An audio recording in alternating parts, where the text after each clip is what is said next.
Michael Turner had spent 27 years working at the same manufacturing plant in Dayton, Ohio. He started there when he was 23, long before gray appeared in his hair and long before the idea of being replaced ever crossed his mind. It was not glamorous work, but it was honest. The factory paid for the house he shared with his wife Linda. It helped send their daughter Emma to college. It gave his life structure, routine, and something he trusted. Every weekday morning his alarm rang at 5:30. Coffee. Boots. The same drive through the same streets. The same parking spot. The same smell of oil and heated steel inside the plant. Over time, even the noise of the machines had become comforting. It meant things were working. It meant life was moving forward. Michael believed something simple: if you worked hard and stayed loyal, the company would be loyal to you. For 27 years, that belief seemed true. Then, 2 weeks after his 50th birthday, everything changed. That Monday started like every other. He walked onto the factory floor, checked a pressure gauge on one of the units, and was halfway through his first cup of coffee when his phone buzzed in his pocket. An email from Human Resources. Mandatory meeting, 9:30 a.m. He stared at it for a second. Mandatory meetings usually meant policy changes or safety updates, but something about the wording made his stomach tighten. At exactly 9:30 he stepped into a cold conference room near the administrative offices.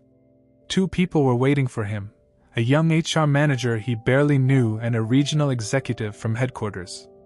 Michael sat down slowly. The HR manager gave him a polite smile. "Michael, thank you for coming. We want to begin by recognizing your years of service to the company." The sentence sounded too polished, too prepared. Then the executive folded his hands and said the words Michael would remember for the rest of his life. "Due to automation upgrades and restructuring, several positions are being eliminated." Michael felt the air leave the room. "Your position is one of them." That was it. 27 years, gone in less than 10 minutes. The rest was paperwork. Severance. Benefits.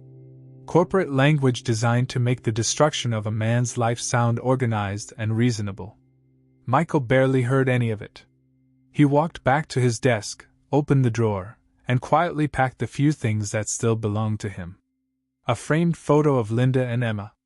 The old Father's Day mug Emma made when she was 10. A small notebook where he kept reminders no one else ever thought to write down. Everything fit into one cardboard box. Outside, the factory carried on as if nothing had happened. Machines roared. Forklifts moved. Men walked past with clipboards and coffee cups. The place that had defined nearly half his life didn't pause for even a second. Michael put the box on the passenger seat of his truck and sat behind the wheel staring at the building. At 50 years old, he finally understood something he had never allowed himself to believe. The job he thought would carry him safely into retirement had never truly been his. And now it was gone. When he got home, Linda saw the box before he said a word. She looked at his face and immediately knew. Michael tried to explain it calmly, but halfway through the sentence his voice broke. That scared him more than the meeting itself. He was not a man who broke easily. That night he barely slept. He lay awake listening to the quiet sounds of the house they had spent years paying for, wondering how quickly security could disappear. By dawn, he still had no answer to the only question that mattered. What now? The first months after losing his job were worse than Michael expected. Every morning he still woke up at 5:30 out of habit, but instead of going to work, he sat at the kitchen table with a laptop and searched for jobs. He applied to factories, warehouses, distribution centers, and maintenance companies. At first he thought experience would carry him. He had nearly 3 decades of it. He was wrong. Most companies never replied. Some sent short rejection emails. A few invited him in for interviews, but the result was always the same. "We're looking for someone younger."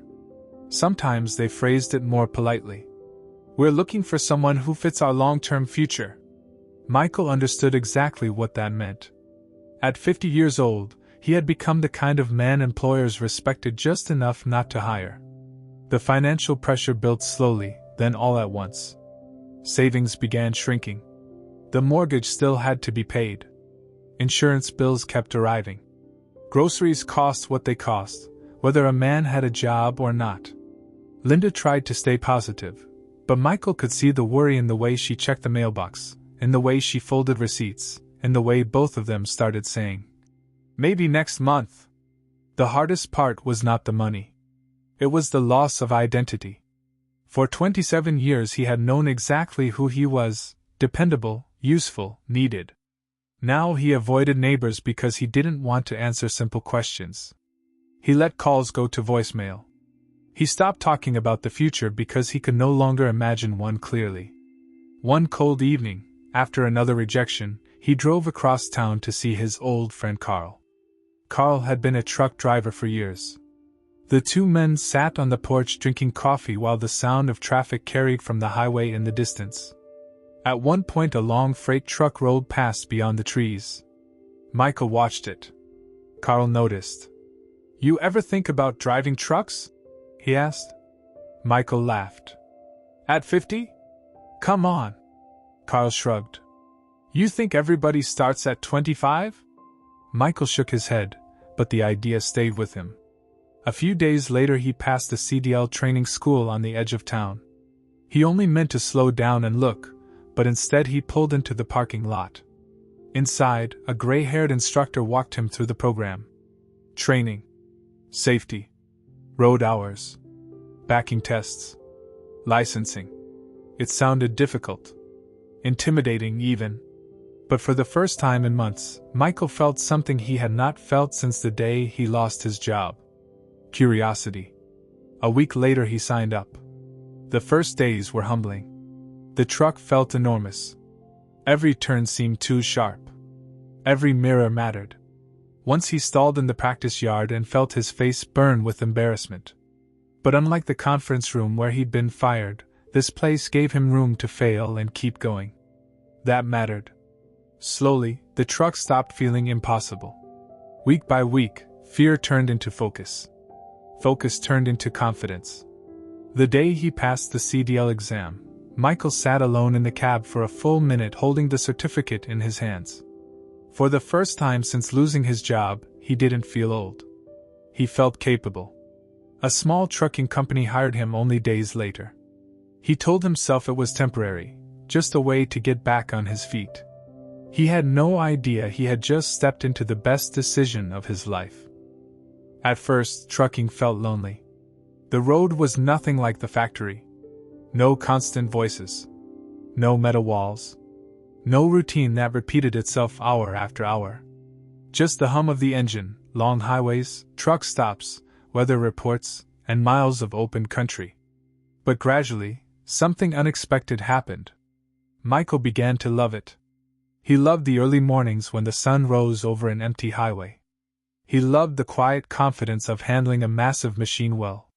He loved the strange peace that came from being alone with a destination and a deadline. For the first time in years, he didn't feel trapped inside a building. The road gave him something the factory never had. Freedom. 3 years passed faster than he expected. By 53, he had become one of the most dependable drivers in the company. He handled difficult routes, stayed calm under pressure, and earned the trust of dispatchers and clients alike. Then one afternoon, while waiting on a repair at a service yard in Indiana, Michael started doing numbers on a legal pad. What he earned. What the truck earned for the company. Fuel costs. Maintenance. Insurance. Loan payments. For weeks he kept coming back to the math. The idea of owning his own truck scared him. It would drain most of what he and Linda had rebuilt. One major breakdown could ruin him. One bad season could bury him. But the thought refused to leave. When he finally brought it home to Linda, she listened quietly, then asked only one question. "Do you believe in it?" Michael paused. Then he said, "Yes." A month later, he bought a used freight truck. It was the biggest risk of his life. The first year was brutal. Fuel costs spiked. One repair bill nearly broke him. A client paid late and forced him to juggle everything for weeks. There were nights when he sat in the cab staring at a calculator, wondering if he had made a terrible mistake. But he kept going. And the difference between this struggle and the old one was simple. This time, every mile was building something that belonged to him. One truck became two when he hired a younger driver named Aaron. Two became three when he landed a steady regional contract. Then he rented a tiny office beside a repair yard and hired a dispatcher who knew how to keep chaos from turning into disaster. By 55, Michael Turner owned a small transportation company. Then came the contract that made him sit back in silence.